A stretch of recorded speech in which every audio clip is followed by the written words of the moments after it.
Muy buenas tardes. Nosotros somos el grupo número 5 y vamos a hacer una entrevista a la docente Elsa Susana Lorlor de Educación Básica en la parte superior de octavo, noveno y décimo. La primera pregunta es, ¿qué características debe tener un ambiente de aprendizaje ideal para favorecer el desarrollo integral de los estudiantes? Ok, primero entendamos que el ambiente de aprendizaje incluye varios aspectos. El primer aspecto podría ser el espacio físico. También tenemos el aspecto mismo integral de cómo es el manejo del aula con los estudiantes, de cómo es el ambiente institucional, tanto de los estudiantes, padres de familia y del resto de los docentes. Por consiguiente, para lograr un ambiente ideal para efectuar un correcto aprendizaje, un buen proceso de enseñanza-aprendizaje, es necesario primero tener una buena infraestructura.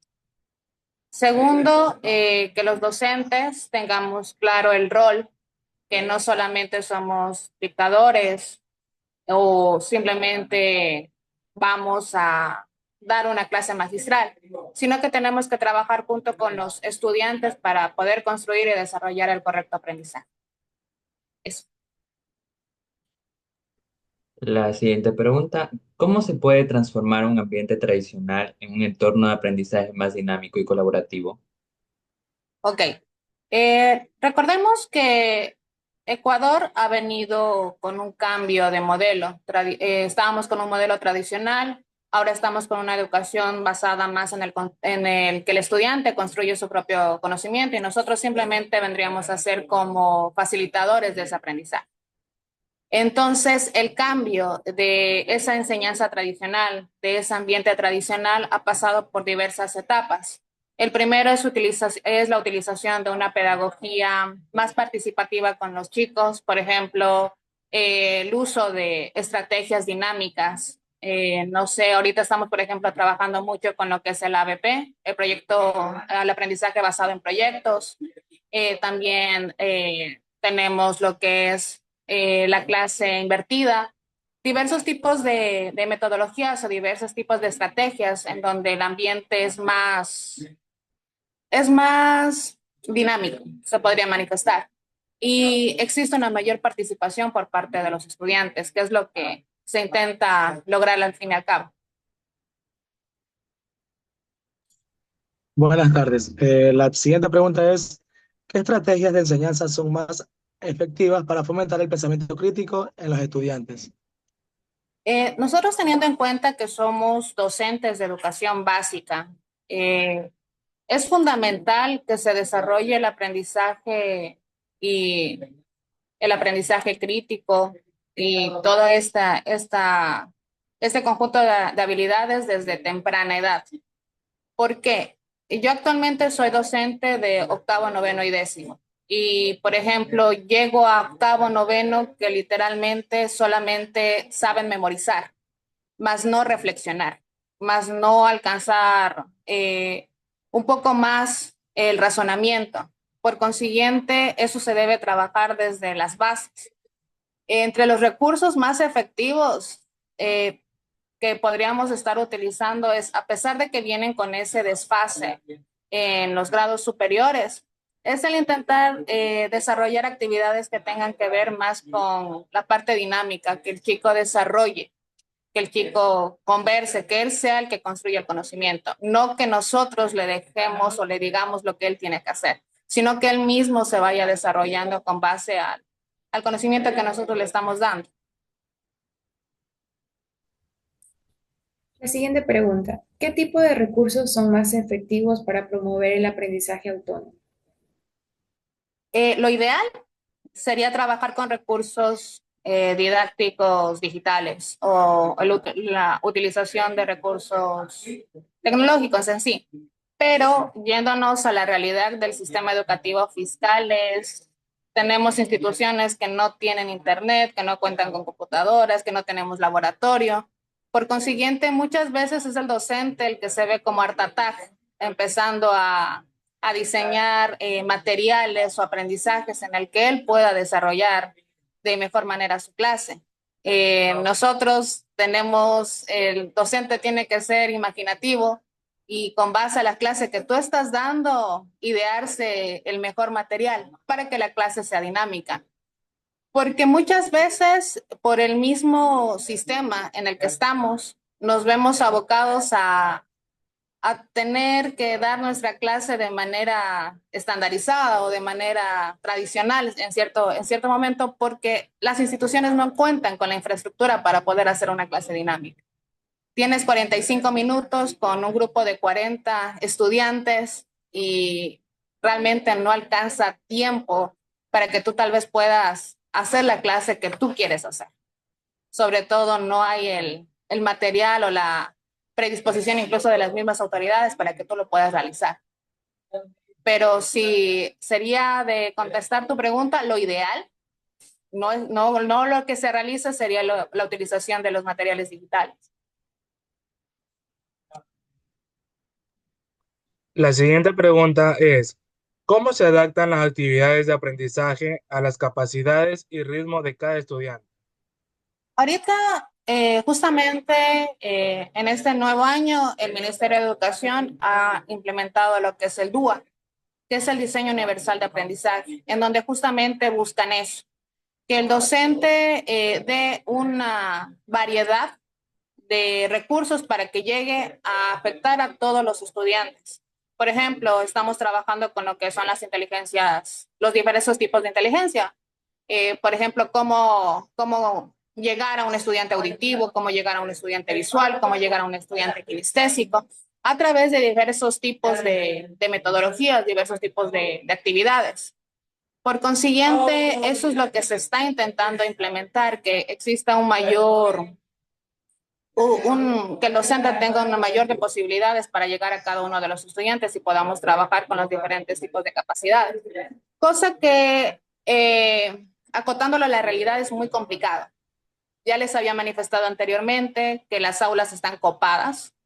Por ejemplo, en mi caso, yo doy octavo, noveno, tengo todas esas aulas de 40 estudiantes y decir que voy a reflejar o voy a intentar dar clase a diferentes universos, porque recordemos que cuando tú entras a una aula de clase no te estás topando solo con un estudiante, sino te estás topando con 35 mundos diferentes, 35 formas de aprendizaje, 35 chicos que tal vez aprenden de una manera o están en un nivel, otros están en otro nivel, entonces se torna bastante complicado el ritmo.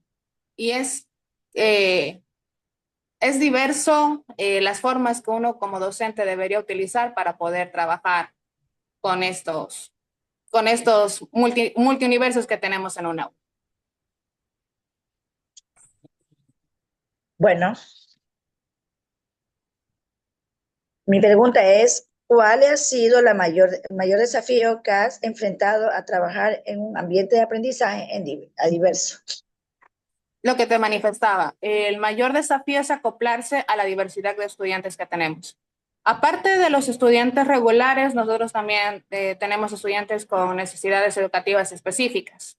Por consiguiente, el proceso se hace complicado cuando no cuentas con las herramientas o con los materiales que deberías utilizar para que el aprendizaje sea más efectivo, el proceso de aprendizaje y enseñanza se desarrolle de mejor manera.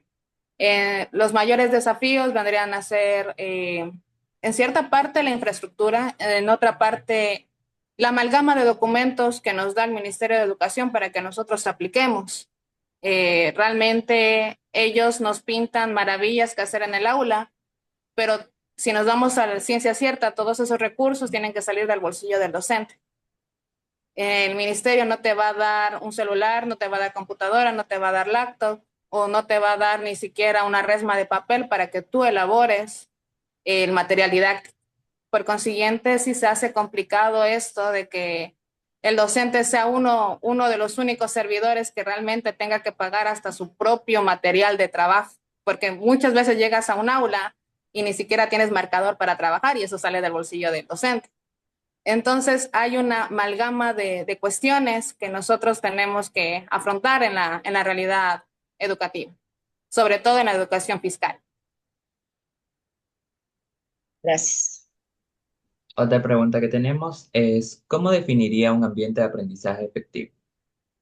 Un aprendizaje efectivo sería un aprendizaje en donde contemos con las herramientas, contemos con eh, el conjunto de estrategias, de actividades, de metodologías, en donde intentemos cubrir a la mayor posibilidad de tipos de aprendizaje, en donde todos los chicos puedan aprender de una manera efectiva, de una manera diversa y sobre todo se podría definir como el espacio en donde se puede enseñar apropiadamente.